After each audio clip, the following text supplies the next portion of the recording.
지혜로운 사람은 어떤 사람에 비유될 수 있을까? 향유 파는 가게에 들어갔다 나온 사람에 비유된다. 그 사람은 비록 가게에서 향유를 사지 않았더라도 이미 그의 옷에 향기가 배어 있어 향기가 난다. 안녕하세요. 책과 함께입니다. 오늘의 책은 탈무드입니다. 저자는 샤이니아, 서교출판사에서 펴냈습니다. 탈무드는 우리말로 위대한 연구를 뜻합니다. 기독교의 성경, 이슬람교의 코란, 아리스토텔레스의 정치학과 함께 인류 문명에 큰 영향을 끼친 책 중 하나로 꼽히고 있습니다. 또한 5,000년이라는 긴 시간 동안 유대민족을 이끌어온 생활의 보고이며 지적 재산입니다. 이 책에는 무에서 유를 창출한 유대인의 성공 비결, 성공의 원리, 생존법 등에 대한 지혜가 실려 있습니다. 탈무드는 고전이면서도 오늘의 문제를 해결하는 데 도움을 줄 신선한 발상과 탁월한 지혜가 담겨 있습니다. 탈무드를 제대로 이해하고 생활에 적용한다면 우리 삶은 더 풍요롭고 넉넉해질 수 있을 겁니다. 그럼 유대인의 삶과 지혜를 살짝 들여다볼까요? 책과 함께 듣다 시작합니다. 구독과 좋아요는 많은 힘이 됩니다.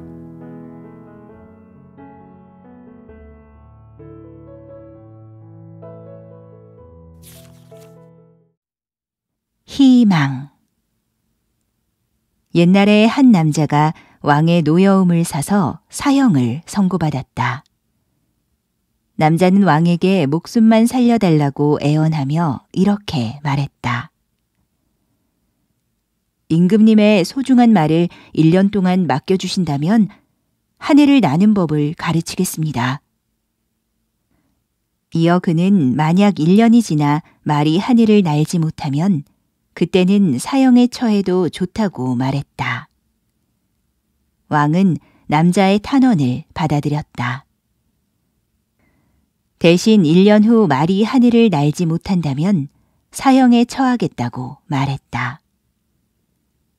남자와 같은 감옥에 갇혀있던 사람들이 그에게 물었다.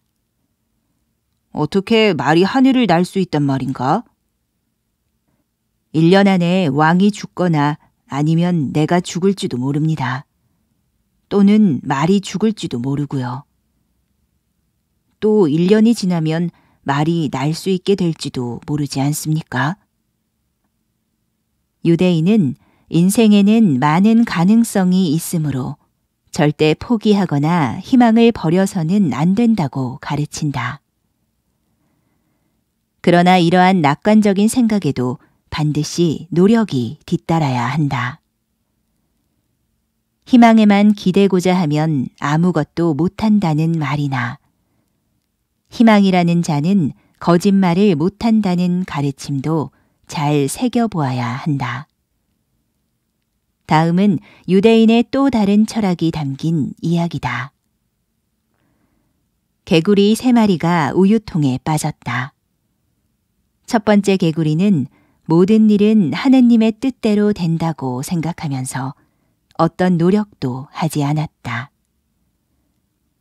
두 번째 개구리는 이 통은 너무 깊어서 도저히 빠져나갈 수 없다면서 우유 속에 빠져 죽었다. 세 번째 개구리는 비관도 낙관도 하지 않고 코를 우유 밖으로 내밀고 뒷다리를 이용해 우유 속을 헤엄치며 다녔다. 그런데 다리에 뭔가 딱딱한 것이 걸렸다. 개구리는 간신히 그 딱딱한 것을 딛고 일어서게 되었다. 세 번째 개구리가 헤엄치며 이리저리 돌아다닌 결과 버터가 만들어진 것이었다. 세 번째 개구리는 유유히 우유통 밖으로 나올 수 있었다.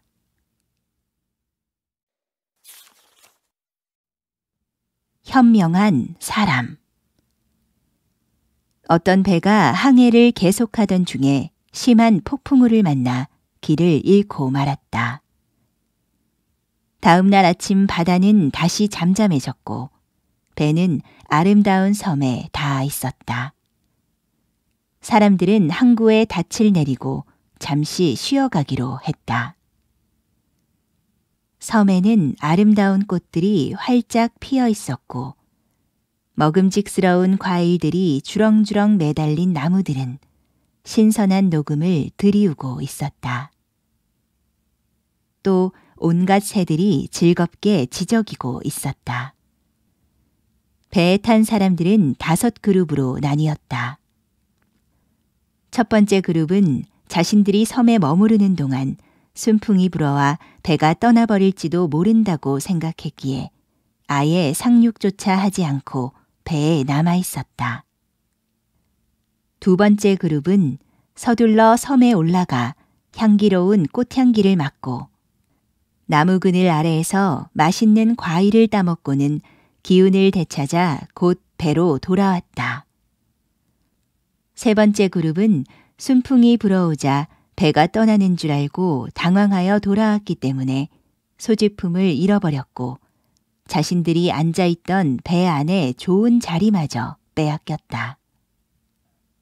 네 번째 그룹은 선원들이 닻을 올리는 것을 보았지만 돛을 달려면 아직 시간이 있으며 선장이 자신들을 남겨두고 떠나지는 않으리라 생각하고는 계속 섬에 남아 있었다. 그러다가 배가 항구를 떠나가는 것을 보고 나서야 부랴부랴 헤엄을 쳐서 가까스로 배에 올랐다. 그들이 바위나 뱃전에 부딪혀 입은 상처는 항해가 끝날 때까지도 아물지 않았다. 다섯 번째 그룹은 너무 많이 먹고 아름다운 경치에 도취되어 배의 출항을 알리는 소리조차 듣지 못했다. 그들은 숲속에서 맹수들의 밥이 되거나 독이 있는 열매를 먹고 병이 들어 마침내 모두 죽고 말았다. 이 이야기에 나오는 배는 인생에서의 선행을 상징하며 섬은 쾌락을 상징한다. 첫 번째 그룹은 쾌락을 조금도 맛보려 하지 않았다. 두 번째 그룹은 쾌락을 어느 정도 맛보았으나 배를 타고 목적지에 가야 하는 의무를 잊지 않은 가장 현명한 그룹이다. 세 번째 그룹은 쾌락에 지나치게 빠지지 않고 돌아왔으나 고생을 좀 했다. 네 번째 그룹은 결국 선상으로 돌아오기는 했으나 너무 늦게 돌아오는 바람에 목적지에 도착할 때까지 그 상처가 아물지 않았다. 다섯 번째 그룹은 인간이 가장 빠지기 쉬운 함정이 어디인가를 잘 보여준다. 그들은 평생 허영심 속에 살거나 앞날의 일을 잊어버린 채 사는 사람들로 달콤한 과일 속에 들어있는 독을 먹고 죽고 말았다. 여러분이라면 이 5그룹 중 어디에 속하고 싶은가?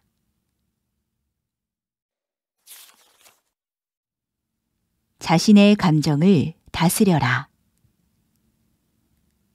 유대인은 전통적으로 어느 정도 분노의 감정을 인정하고 있는데 이는 불공정에 대한 표현 중 하나이므로 매우 중요한 것이다.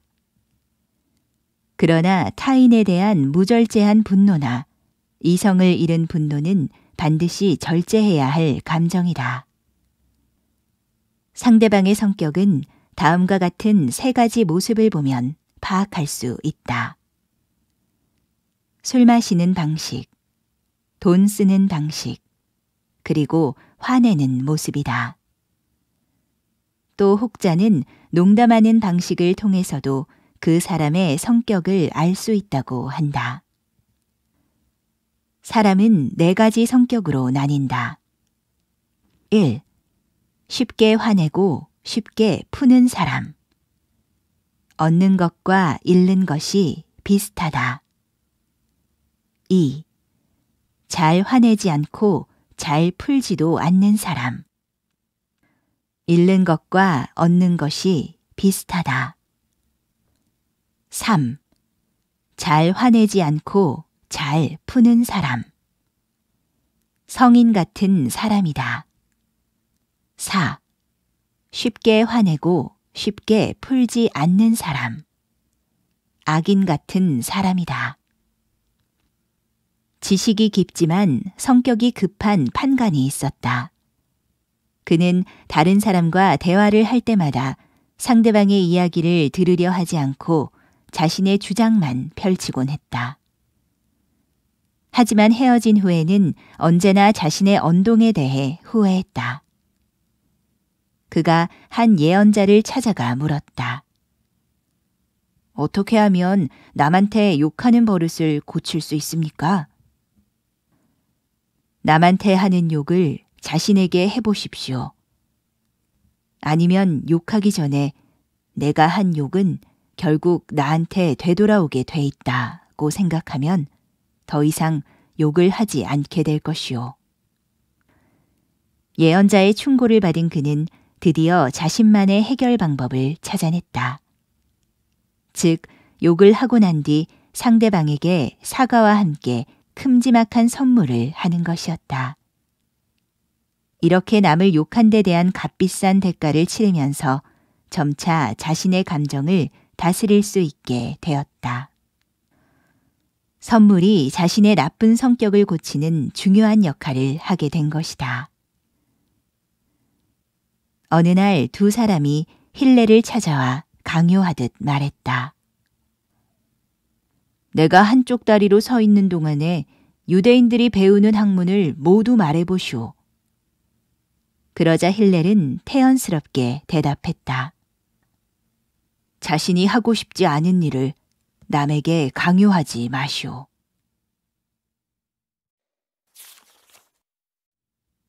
지혜로운 사람과 동행하라. 지혜로운 사람이란 어떤 사람인가? 모든 이에게 가르침을 주는 겸손한 사람이다. 지혜로운 사람은 자신보다 더 못한 사람일지라도 함부로 대하지 않는다. 그는 친구가 말하는 중간에 끼어들지 않는다. 그는 남의 질문에 서둘러 대답하지 않는다. 그는 핵심을 물어보고 문제의 요점을 정확히 짚어낸다. 그는 먼저 알게 된 사실을 먼저 말하고 나중에 알게 된 사실을 나중에 말한다. 그는 들어본 적 없는 일에 대해서는 모른다고 솔직히 말한다. 그는 진리를 직시하고 허튼 소리를 하지 않는다. 저작물이 그의 지적 수준을 뛰어넘었다면 무엇에 비유할 수 있을까? 나뭇가지는 무성하나 뿌리가 짧고 적은 나무와 같다. 이런 나무는 폭풍우가 불어닥치기만 하면 뿌리째 뽑혀 날아간다. 지혜가 그의 저작물을 뛰어넘으면 이를 무엇에 비유할 수 있을까? 가지는 적으나 뿌리가 길고 무성한 나무와 같다. 이런 나무는 태풍이 불어와도 결코 흔들리지 않는다. 예언자 예레미야는 이렇게 말했다. 그는 물가에 심긴 나무와 같아 제 뿌리를 시냇가에 뻗어 무더위가 닥쳐와도 두려움 없이 그 잎이 푸르고 가문 해에도 걱정 없이 줄곧 열매를 맺는다.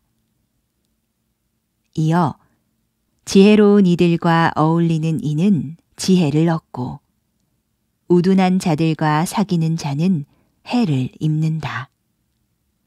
그렇다면 지혜로운 사람은 어떤 사람에 비유될 수 있을까? 향유 파는 가게에 들어갔다 나온 사람에 비유된다. 그 사람은 비록 가게에서 향유를 사지 않았더라도 이미 그의 옷에 향기가 배어 있어 향기가 난다. 하지만 생선 가게에 들어갔다 나온 사람은 비록 그곳에서 아무것도 사지 않았어도 비린내가 난다. 그리고 오랫동안 비린내가 그의 옷에서 떠나지 않는다.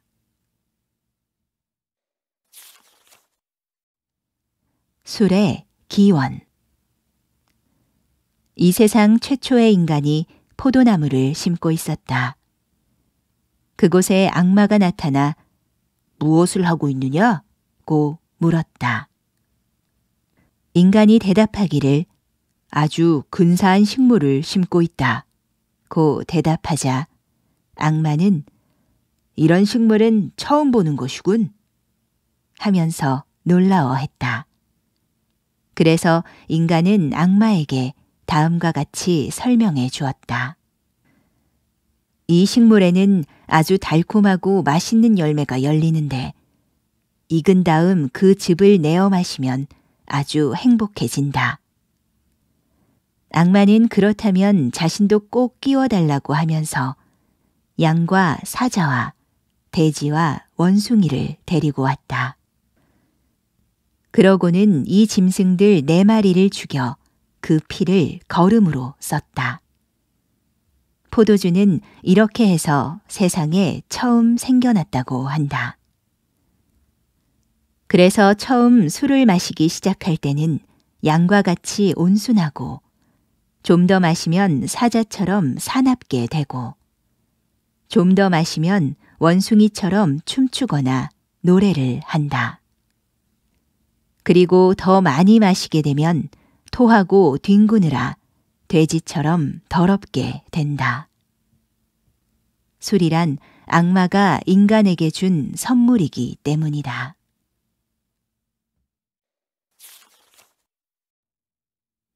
삶에 관한 3가지 충고. 어느 날 사냥꾼이 70종류 말을 하는 새 한 마리를 잡았다. 새가 사냥꾼에게 애원했다. 저를 풀어주신다면 3가지 충고를 해드리겠습니다. 사냥꾼이 대답했다. 그 충고가 무엇인지 먼저 말해다오. 맹세코 널 풀어줄 테니. 첫째, 자신이 한 일을 후회하지 마세요.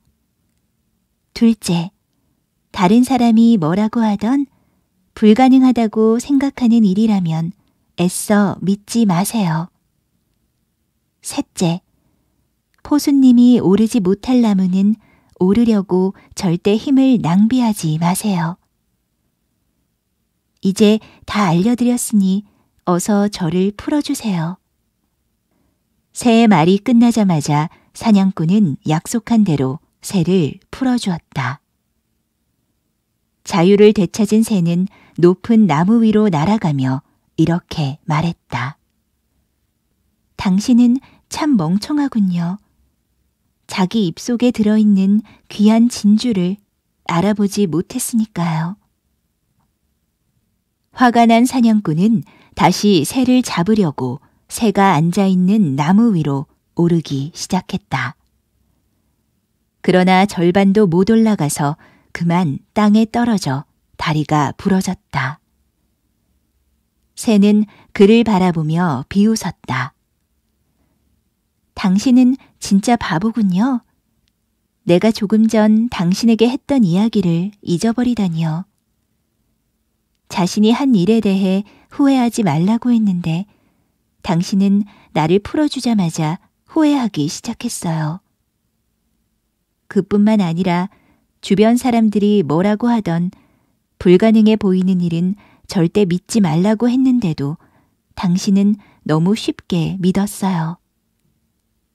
그리고 오르지 못할 나무는 쳐다보지 말라고 했는데도 당신은 나를 잡으려고 나무에 오르다가 떨어져 다리까지 부러졌잖아요.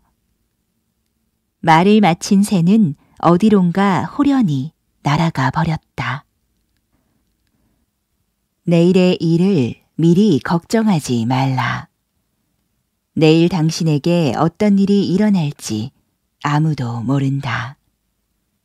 내일은 돌아오지만 당신은 영원히 살 수 없으니 당신이 속하지 않은 세상을 위해 걱정하지 말라. 당신을 의심하는 사람과 의논하지 말고 당신을 시기하는 사람에게 당신 계획을 말하지 말라. 여자와 그 여자의 경쟁자에 대해 상의하지 말고 비겁한 자와 전쟁에 대해 의논하지 말라. 상인과 장사에 대해 의논하지 말고 물건을 사는 사람과 파는 값에 대해 의논하지 말라. 인색한 사람과 기부에 대해 의논하지 말고 냉혹한 사람과 선행에 대해 의논하지 말라. 게으른 사람과 일에 대해 의논하지 말고 임시 고용인과 일의 완성에 대해 의논하지 말라. 성숙하지 못한 고용인과 중요한 일에 대해 의논하지 말라. 그런 사람한테서 무슨 쓸모 있는 아이디어가 나오겠느냐. 너는 언제든지 경건한 사람과 가까이 지내라. 율법의 가르침을 잘 따르는 사람. 내 마음과 같은 마음을 가진 사람. 내가 실패했을 때 고통을 함께 나눌 사람과 가까이 지내라. 자기 자신의 경험과 내면의 소리를 잘 들어라. 그보다 더 믿음직한 조언자는 없다. 높은 탑에서 망보는 7 경비원보다도 자신의 경험과 마음의 소리가 훨씬 좋은 충고를 해준다. 그리고 이 모든 것보다도 지극히 높으신 분에게 청하여라. 그분은 분명 너를 좋은 길로 인도하실 것이다. 내 아들아, 가능한 한 겸손하게 처신하되 너 자신이 누군지 알아야 하느니라. 누가 죄 짓는 자를 변호해 주겠느냐? 누가 자신의 삶을 수치스럽게 하는 자를 좋아하겠느냐? 오만한 사람, 잘난 체 하는 사람은 자신의 가족한테서도 환영을 받지 못한다. 그의 가족은 처음에는 모두 그의 말에 귀를 기울이나 시간이 지날수록 조금씩 그의 곁에서 멀어져 간다.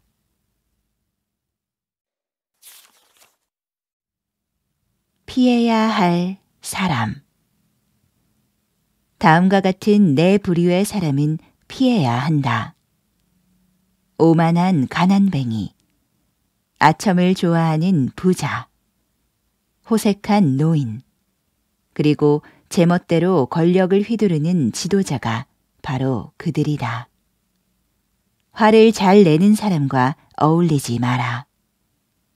화려하게 치장하기 좋아하는 사람은 자신이 대단한 사람이라고 생각하며 남을 얕본다. 그는 자신이 앉고 서고 걷고 뛰고 말하는 모든 일에 남보다 뛰어나다고 생각한다. 그래서 지위가 높은 사람하고만 이야기를 나누고 자신이 마치 신이라도 된 듯 명령조의 말을 즐긴다. 그뿐만 아니라 행동, 자세, 먹고 마시고 입는 것에서도 거드름을 피운다. 교만한 사람들은 자신의 아주 작은 장점까지 무기로 삼아 남들에게 존경받기를 원하며 그들이 자신을 경외하기를 바란다. 평범한 사람들이 자신에게 말을 거는 것을 거부하며 그의 거만한 말투는 지인들까지 멀어지게 한다. 그런 자들은 하루 종일 오만하고 냉랭한 태도로 사람을 대한다. 자신의 우수한 인품으로 주목받기 좋아하고 자신의 행동으로 남들의 칭찬을 받고 싶어 하는 사람들도 있다. 그런 사람들은 자신의 뛰어난 재능을 인정받는 것에 만족하지 않고 자신이 얼마나 뛰어난 사람인지 알리고 싶어 한다. 세상의 명예를 원하지 않는 채 하며 사람들이 자신의 실력을 알아주길 기대한다. 그는 모든 영광스런 칭호를 사양하고 세상에 알려지기를 꺼린다. 그러나 마음속으로는 자신처럼 수완 좋고 능력 있는 사람은 없을 것이라는 교만한 생각을 한다. 하지만 이런 사람은 아무리 자신을 가장해도 어려움이 닥치면 곧 본성이 드러난다. 마치 활활 타는 마른 장작처럼 그는 교만한 불꽃을 밖으로 분출시킨다. 이런 사람은 나무로 대충 만들어진 집에 비유된다. 이 집은 사방이 구멍투성이고 그 사이로 내부 시설물이 들여다보여 지나가던 사람들이 집 안에 뭐가 있는지 훤히 알 수 있다. 이렇듯 사람들은 그가 성실한 사람이 아니라 그의 겸손과 인품도 모두 위선임을 알아차리게 된다. 세상에는 다음과 같은 네 부류의 사람이 있다. 첫 번째, 나의 것은 나의 것, 너의 것은 너의 것인 사람. 보통 사람. 두 번째, 나의 것은 너의 것, 너의 것은 나의 것인 사람. 아둔한 사람. 세 번째, 나의 것은 너의 것, 너의 것도 너의 것인 사람. 지혜로운 사람. 네 번째, 나의 것은 나의 것, 너의 것도 나의 것인 사람. 악한 사람.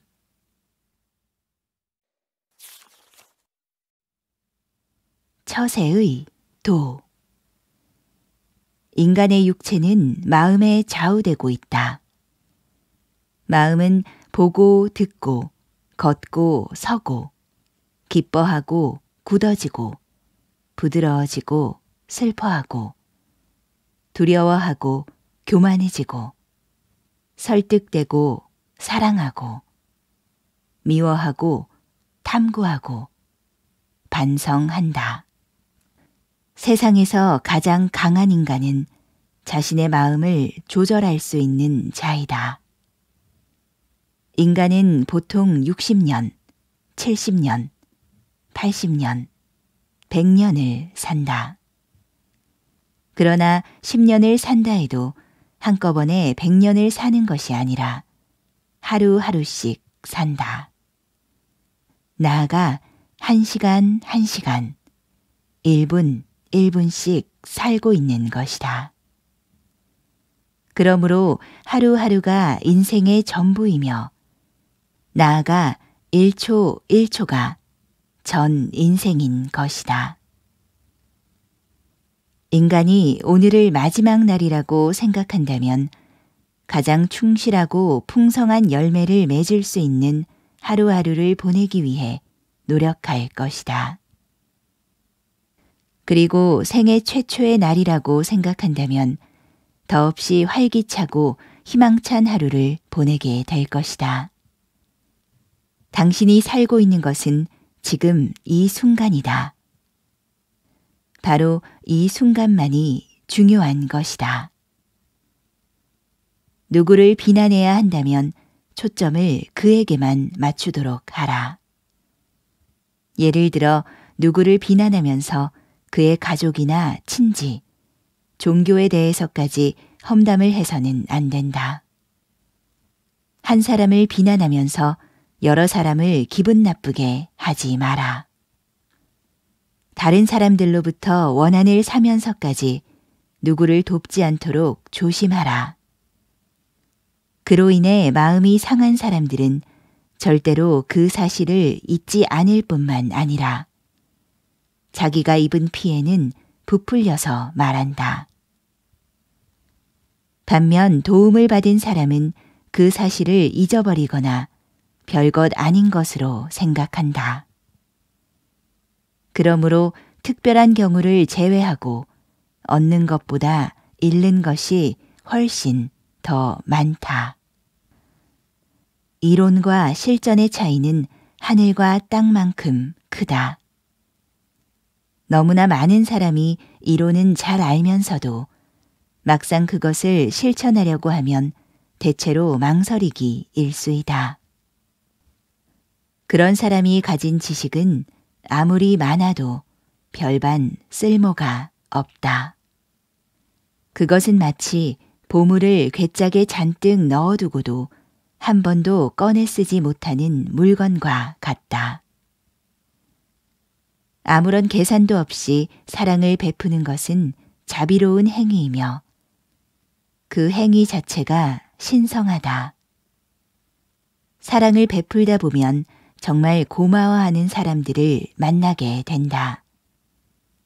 그런 사람 한 명이 세상을 변화시킨다. 나라마다 표현 방식은 다르더라도 서로 유사한 격언들을 갖고 있다.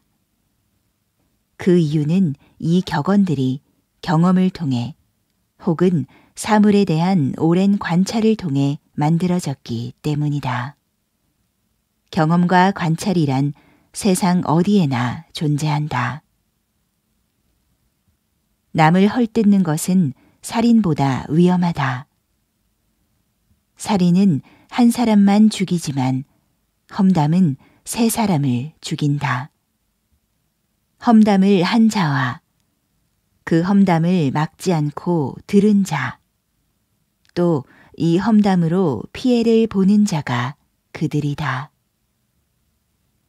남을 비방하고 중상하는 자는 흉기로 사람을 해치는 자보다 죄가 더 크다. 흉기란 가까이 가지 않으면 상대를 해칠 수 없지만 중상은 멀리서도 사람을 해칠 수 있기 때문이다. 세 부류의 사람은 지옥에 떨어진다.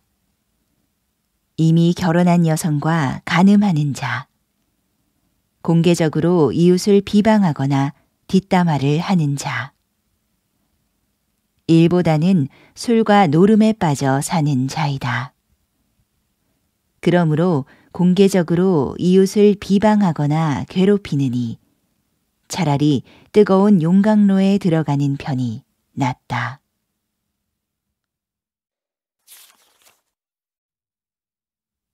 험담.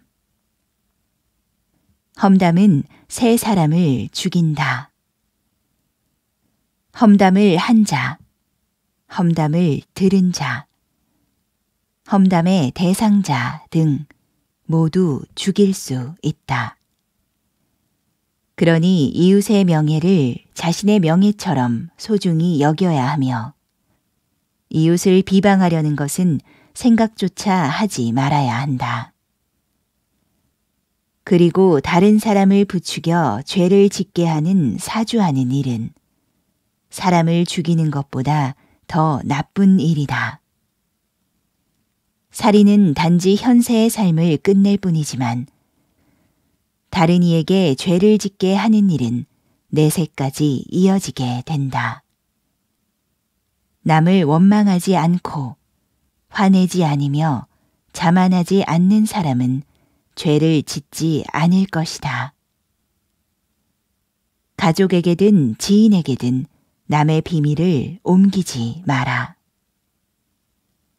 침묵하는 것이 죄가 되지 않는다면 들은 말을 누설하지 마라. 당신이 남의 비밀한 이야기를 옮기면 사람들은 당신을 경계할 것이며 경우에 따라서는 미워할 것이다. 어떤 말을 듣거든 마음속에 묻어버려라. 그 말이 흘러나올 리 없으니 걱정할 필요가 없다. 어리석은 자는 마음속에 비밀을 품고 있으면 그것을 털어놓고 싶어 안달복달한다. 남에게 해를 입힌 자는 5가지 책임을 져야 한다. 신체의 손상, 상처의 아픔, 치료비, 시간에 따른 보상, 그리고 모욕에 대한 책임이다. 신체의 손상은 어떻게 계산해야 할까? 눈이 뽑히고 사지, 즉 팔이나 다리가 없는 사람은 시장에서 거래되는 노예의 가치에 따라 계산된다. 그러므로 그 사람의 과거 가치와 현재 가치를 모두 따져봐야 한다. 오늘도 함께 해주셔서 감사합니다. 함께 해주신 모든 분들, 오늘도 무탈하게 자주 행복하시길 바랍니다. 그럼 또 만나요.